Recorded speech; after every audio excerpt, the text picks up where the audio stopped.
educación. Yo quiero que ustedes me digan qué cosa es la educación, jóvenes. Para ustedes, ¿qué cosa es la educación? A ver, los escucho. El Derecho aprendizaje que que... todos los menores de edad tienen que cumplir hasta Ya. los 18 años, hasta su quinto secundario. Ya, entonces para Guzmán la educación es hasta quinto de secundaria. Bueno, eso es algo que normalmente hacemos, ¿no? Con regularidad. Pero ¿qué más es la educación? Más a fondo. Quiero que entiendan qué cosa o para Es qué un sirve. aprendizaje. Es un aprendizaje. ¿no? Muy bien. Muy bien, Candela, es lo que venimos pues a aprender algo que desconocemos, ¿no? Aprender algo que desconocemos. James, no te escuché bien. Es lo que las personas tenemos que aprender. Ya es el aprendizaje continuo, ¿no? Muy bien. Profesor, es el avance y es como un avance y un progreso de las personas que hacen. Después también lo hacen las demás personas. Muy bien, es un progreso, es un proceso. Qué interesante palabra, Fernanda. Qué interesante palabrita que acabas de decir. Es un proceso, ¿no? Es algo que inicia y creo que con el pasar de los años eso no va a culminar, ¿no? Tú puedes terminar tu quinto de secundaria, después te vas a la universidad y de ahí en tu carrera, pues terminas tu carrera, sigues trabajando, pero aún te sigues capacitando, ¿no? Te sigues innovando en lo que vas a hacer. La educación es algo que a nosotros se nos entrega, ¿ya? Para poder manejar los estatus sociales, por decirlo así, ¿ok? Hoy pues existen muchísimos colegios, incluso pues cuando algún día seas papá te vas a dar cuenta que hay colegios por montón, ¿no? Cada colegio con características diferentes, ¿no? Acá te ofrecemos esto, acá te ofrecemos acá, y cada colegio tiene lo suyo. Pero olvidémonos del contexto del colegio del siglo XXI. Vámonos al colegio del Imperio Inca. ¿Cómo consideran ustedes que fue la educación dentro del Incario? A ver, ¿alguien tiene una idea de cómo fue la educación dentro del imperio de los incas? ¿De qué forma se educaron? ¿Tenían cuadernos? ¿No tenían cuadernos? ¿Qué tipo de educación recibían? ¿Todos se educaban o no se educaban? ¿O no había educación en el imperio de los incas? No se escucha, a ver. ¿Alguien aquí tiene una idea de cómo fue la educación dentro Duraba del imperio? 4 años, profesor. Ok. Los príncipes. La Iniciaba educación era para los hijos del Inca. Muy bien, una duración de 4 años, una educación, como dijo Daniela, una educación exclusiva, no era para todos directamente. Muy bien, entonces, ahora, ¿habían profesores? Sí, los profesores siempre han existido, ¿ya? Los profesores y los maestros siempre han existido, inclusive desde las primeras culturas pre-incas ha habido personas que han enseñado. Es por eso que el arte de la docencia es un arte que viene pues de hace muchos siglos atrás, ¿no? Y aquí hoy en la actualidad tenemos profesores un poquito más especializados y en muchas carreras. Y ahora, ¿qué cursos se enseñaba? Se enseñaría matemática, comunicación, historia, religión, ciencias. ¿Qué se enseñaría en esos cursos? ¿Qué cursos llevarían los nobles incas? ¿Se imaginan más o menos qué materias estarían llevando ellos si es que pasaban de año o no pasaban de año, o repetían y volvían a entrar nuevamente a clases? ¿Cómo era el fragmento? Bien, vamos a este punto. En este punto, durante el Tahuantinsuyo, la educación constituye una de las bases. Mira qué importante, ¿eh? Hasta el día de hoy se sigue considerando esto. La educación constituyó una de las bases fundamentales, ¿ok? La educación siempre va a ser una base fundamental, lo cual va a descansar sobre la organización del imperio. ¿Qué significaba? Si no había educación, el imperio se venía abajo. La educación se por decirlo así, una base sólida para que las personas puedan crecer. El imperio de los incas esto era ajeno, ¿ok? En este caso, la educación se realizaba de acuerdo a la posición social, ¿ok? A la posición social. O sea, quiere decir que la educación, como bien lo dijo Daniela, no era clasicista, ¿ok? Era clasicista, por decirlo así. Estaba clasificada por estados sociales. No todos recibían la misma educación. Y es por eso que aquí nos vamos la educación para la nobleza y la educación para el pueblo. Guzmán, tú me vas a leer la educación en la nobleza y en este caso nuestra amiga Fernanda nos va a leer la educación en el pueblo. Guzmán, no sé si estás ahí. Sí. Si me escuchas. La nobleza. Los jóvenes nobles del imperio recibieron una esmerada educación debido a que posteriormente iban a dirigir las funciones administrativas del Tahuantinsuyo. Se preparaban para desempeñar los cargos más elevados. Muchas gracias, Guzmán. Entonces, era una educación diferenciada debido a que a la nobleza o a la gente que pertenecía. Recuerda que había dos tipos de nobleza. ¿Se acuerdan que había dos tipos de nobleza, verdad? ¿Cuáles eran los dos tipos de nobleza que existían en el Imperio Inca? De sangre y de privilegio. Muy bien, señorita Daniela, de sangre y de privilegio. De sangre, panaca real, familia real. De privilegio se le otorgaba a personas que hacían trabajos especiales en favor del incario. Entonces, ante esa situación, a la nobleza de la panaca real, ya solamente a la panaca real se le otorgaba esta educación, ¿ok? Entonces, ya que ellos iban a ser los futuros, por decirlo así, iban a ser el futuro del Imperio Inca, deberían recibir una educación más especializada, ¿ok? Más especializada. En el otro punto, Fernandita, te escucho. El pueblo. No recibieron la misma educación que los nobles. La educación principalmente era práctica y era producto de la enseñanza familiar para el desenvolvimiento y aporte de la vida en comunidad. Muchas gracias, Fernandita. Según lo que nuestra compañera ha leído, pues hay una diferencia, ¿no? Por un lado, a la nobleza se le educaba prácticamente para seguir gobernando. Por el otro lado, a las familias se encargaban de educar en los estratos comunitarios, en el manejo del ayu, en el manejo de la panaca simple, por decirlo así, y las funciones de también el trabajo de la agricultura, el trabajo de la ganadería, ese es un arte. Entonces, al ser un arte, pues se les enseñaba, ¿ok? Eso se les enseñaba. Entonces ya tenemos las funciones, ¿no? Diferentes, cómo estaban estratificadas, de qué forma estaban hechas de educación que los incas iban a recibir. Por un lado el pueblo, que no recibía una educación muy especializada, pero por el otro lado la nobleza, que sí, se les enseñaba administración, se les enseñaba incluso los fundamentos políticos. Bien, ante esa situación, pues tenemos que también ver cuáles eran los centros religiosos o los colegios, por decirlo hoy, como nosotros lo conocemos, ¿no? Danielita, ayúdanos por favor con el Yachayhuasi. ¿Qué era el Yachayhuasi, Danielita? El Yachayhuasi, casa del saber, solo para los niños para los hijos de los nobles. Sus maestros se denominaban amautas. Aprendían estadística, quipus, ingeniería hidráulica, canales y acueductos, agronomía, agricultura y ganadería, teología, cosmovisión, política, gobierno y lenguaje quechua. Ahí Su están. educación terminaba Sí. Su educación terminaba en una ceremonia llamada Huarachicu, que significaba madurez, colocándose la guara y las orejeras por primera vez. Solo existió un solo Yachayhuasi y se encontraba en el Cusco. Gracias, Danielita, disculpe la molestia. Muchas gracias, Daniela. En este caso, Daniela nos ha hecho entender más o menos que era un Yachayhuasi. El Yachayhuasi estaba exclusivamente hecho para hombres, ¿ok? Solamente para hombres. Recuerda que el Yachayhuasi es para la nobleza. Y en este caso era para los hijos de los nobles incas, ¿ok? A los maestros, pues se les conocía como los grandes amautas, ¿no? El gran amauta. Recuerda que el amauta, por naturaleza, era una persona con una sabiduría única. No cualquiera ha ser un amauta, ¿no? Y pues en aquellos años, aquel que se autodenominaba a sí mismo como amauta, pues también tenía que recibir una pena muy severa, ya que el ser amauta en aquellos años era una sinonimia de responsabilidad, muchachos. No cualquiera podía ejercer ese cargo de educar, de enseñar, de impartir. Ahora, ¿qué es lo que ellos llevaban como materias? Primero llevaban estadística, ¿no? Los quipus eran unas cuerdas, como las puedes ver acá, en imagen, estas de acá, las cuales los incas lo utilizaban para contabilizar familias, contabilizar tierras, contabilizar ganado y cosas por el estilo, ¿no?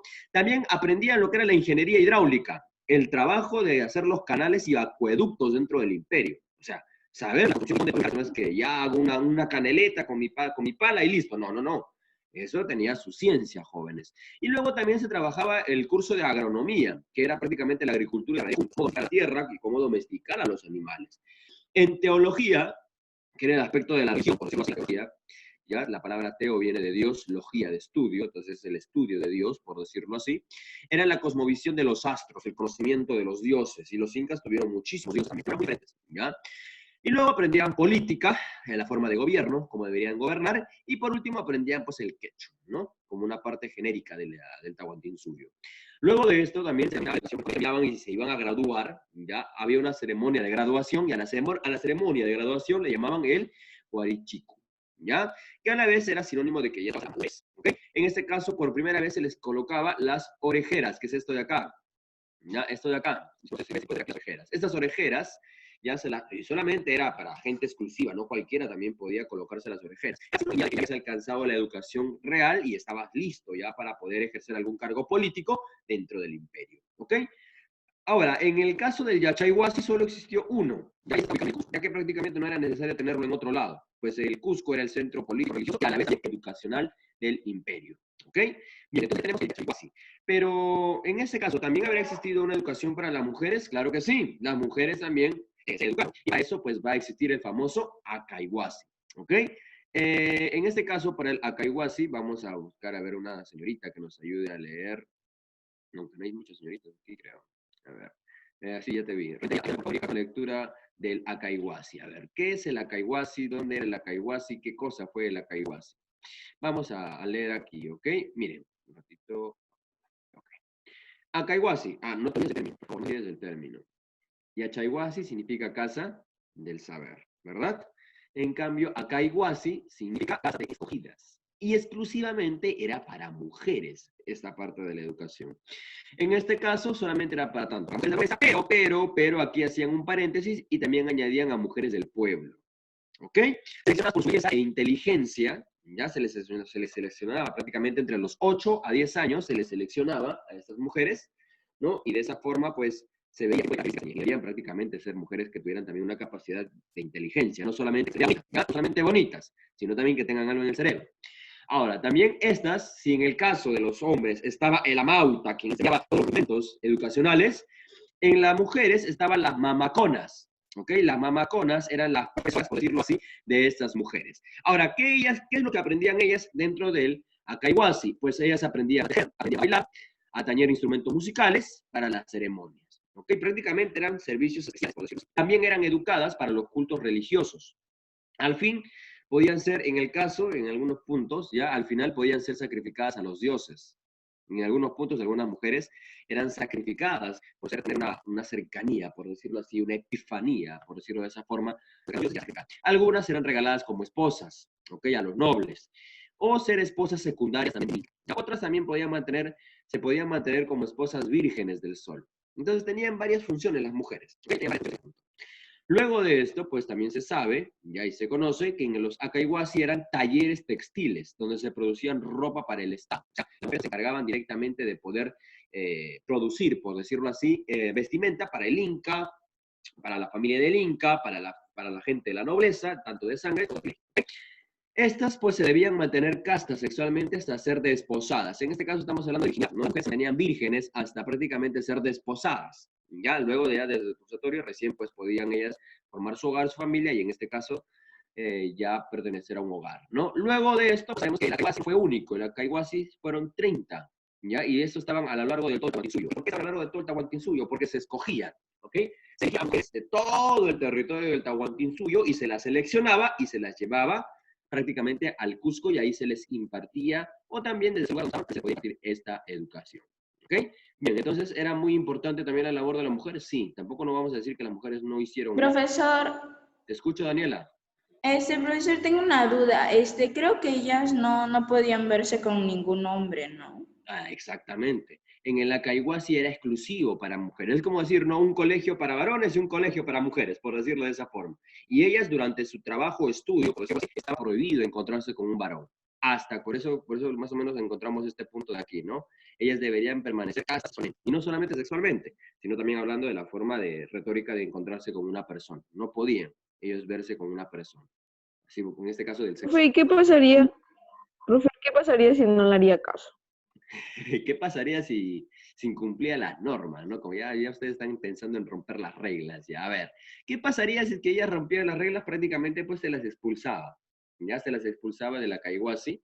Y en algunos casos, pues, se había incumplido en el proceso de impurificación o de mantener relaciones que veían ellos como fornicación, pasarían al proceso estricto de lo que es el ser asesinadas, ¿no? Prácticamente. Profesor, y creo que con el hombre que había estado, creo que lo mataban, ¿no? Exactamente. Tanto es el hombre como la mujer, por haber incumplido una regla. Recordemos, no te olvides de las reglas de Pachacútec y de Tupac Inca Yupanqui, que eran muy severos. Ellas eran recontra severos con las reglas. Entonces, yo me imagino que por ahí pues hubo una u otra que incumplía, ¿no? Porque tampoco vamos a decir que eran unos monjes benedictinos que todo lo hacían al pie de la letra, ¿no? Posiblemente uno que otro y pues se recurrió a esta sintonía de pena capital, ¿no? Entonces sí, también ahora los niños, pues ahora cómo vivían los niños dentro del Imperio Inca, a qué edad ellos hacían sus cositas como niños, o sea, uno como niño le gusta jugar, le gusta estar pues con los amiguitos, pasar tiempo con ellos, ¿no? ¿Y ustedes cómo creen que hubiesen sido los niños en aquel tiempo de relajación? ¿Ellos jugaban, no jugaban? ¿Qué hacían? ¿Cómo se imaginan ustedes a un niño, a un adolescente? Imagínate en tu caso, siendo un adolescente, dentro del Imperio Inca. ¿Qué hacían? ¿Qué se imaginan ustedes que hacían? ¿Alguien me diga qué? ¿Alguien sabe? ¿Tiene alguna idea? ¿Algún fundamento? Bueno, fácil, muchachos. Los niños eran desde muy pequeños, por decirlo de esta forma, desde muy niños, estaba leyendo en el desde muy niños, cuando ellos nacían, ya cuando un niño inca nacía, de frente lo bañaban con agua fría. Ya lo bañaban con agua fría. Lo sacaban del vientre de la mamá y ¡zas! A bañarlo con agua fría. Luego del baño era para que el cuerpo del niño se adapte al clima, porque el Cusco tampoco digamos que es un clima tan tropical. El Cusco es un clima frío. Entonces, para que se adecue al clima, y luego de esto, pues el niño era prácticamente llevado a su madre, empezaba los pequeños vistazos de educación desde muy pequeño, ya se le enseñaba, y empezaban a educarlo prácticamente en las pequeñas cosas familiares, en las tradiciones familiares. Luego de las tradiciones familiares, pues ya entraba al proceso ya de la educación del conocimiento del ayu, de la tierra, y con eso también para ellos poder disfrutar. Pero cuando ya eran adolescentes, a partir de los 12, 13, 14, ya no. Ellos empezaban prácticamente bien, los escogían para pertenecer al ejército, o bien para trabajar en algún rudimento como la carpintería, la textilería, la metalurgia, que eran aspectos comunes en aquel tiempo. Y luego también para construir puentes, construir caminos. Algunos también servían como los famosos chasquis. ¿Se acuerdan de los chasquis? ¿Alguien se acuerda qué era un chasqui aquí? ¿Cuál era el trabajo de un chasqui? A ver, propongo, ¿cuál era el trabajo de un chasqui? No se acuerdan. Y aquí todavía, eso que nos falta tocar el tema de los tambos, de las construcciones arqueológicas más importantes que hicieron los incas. Bueno, los chasquis, a ver, te resumo, los chasquis eran los que caminaban por todo el imperio llevando mensajes. No había celular, hijito, en sus tiempos, ya como no había celular, era que caminar todo el imperio, ya, correr todo el imperio. No, digamos que eran pues prácticamente personas que corrían siempre descansaban. Desde el Cusco hasta Quito, pues, hijo, y en ese tramo, pues, habían casas donde ellos descansaban. Entonces, pues, o también se pasaban de mensajero a mensajero, de un determinado lugar a determinado, llegaban hasta el determinado sitio de destino del mensaje. Bien, entonces eso era prácticamente la educación, ¿ok? En resumen, lo tenemos aquí. En resumen, tenemos el Achayhuasi, exclusivamente para los hijos de los nobles, encargado de esto, los amautas. En la Caiguasi, se llama la festa, como del pueblo, se escogían, ya, no te olvides de eso, se escogían, y las mujeres que estaban a cargo eran las mamaconas. ¿Okay? Por un lado tenemos a las, por el otro lado tenemos a las mamaconas. Bien, hasta este punto está todo claro en cuanto a la muy estricta, y solamente en este punto recordemos que los nobles tenían que sí o sí centrarse en su educación para poder gobernar el imperio. Al hijo del Inca se le educaba de una forma muy diferente, inclusive a que la nobleza, a los hijos de la nobleza, al próximo Zapa Inca, al Auqui, como tú ya lo sabes, a él se le instruía cosas más interesantes. Inclusive, pues, hasta él podía llegar a ser corregente. Recuerda que el corregente es gobernar juntamente con tu padre, ¿no? Bien. Ahora nos vamos en cuanto a la religión. A ver, la religión. ¿Qué cosa es la religión, jóvenes? Para ustedes, ¿qué consideran como religión? Para ustedes, ¿qué cosa es la religión? A ver, los escucho. ¿Qué cosa es la religión, hijos? Es una señal para comunicarte con Dios. Ya, ¿Son creencias? Muy bien. Es un conjunto de Es algo creación. sagrado de Dios. Un conjunto de creencias que nos llevan a considerar que nosotros vivimos en un plano superior y en el inferior, perdón, y en el plano superior existe alguien, ¿no? En el mundo católico existe. Exacto, en el mundo católico tenemos a Dios, ¿no? En el mundo católico, en el mundo cristiano, en el mundo protestante, consideran a Dios como el creador, omnipotente, ser originador de todo, inclusive del ser humano. Pero, ¿qué pasaba con los incas? ¿Qué pasaba con los incas? ¿Qué creían los incas? ¿Creían en Dios? ¿No creían? En el dios Sol. Dios sol. Tenían fiestas, solo tenían fiestas, hacían sacrificios humanos, no hacían sacrificios humanos, ¿Eran politeístas? Muy bien, eran politeístas, eran monoteístas, eran panteístas, eran teístas, eran deístas. ¿Qué eran los incas? Muy bien, vamos a volver a ingresar al Zoom, chicos, ya que ya me queda poco tiempo. Vamos a ingresar para ya dar punto a esta situación de lo que es la religión inca. ¿Ok?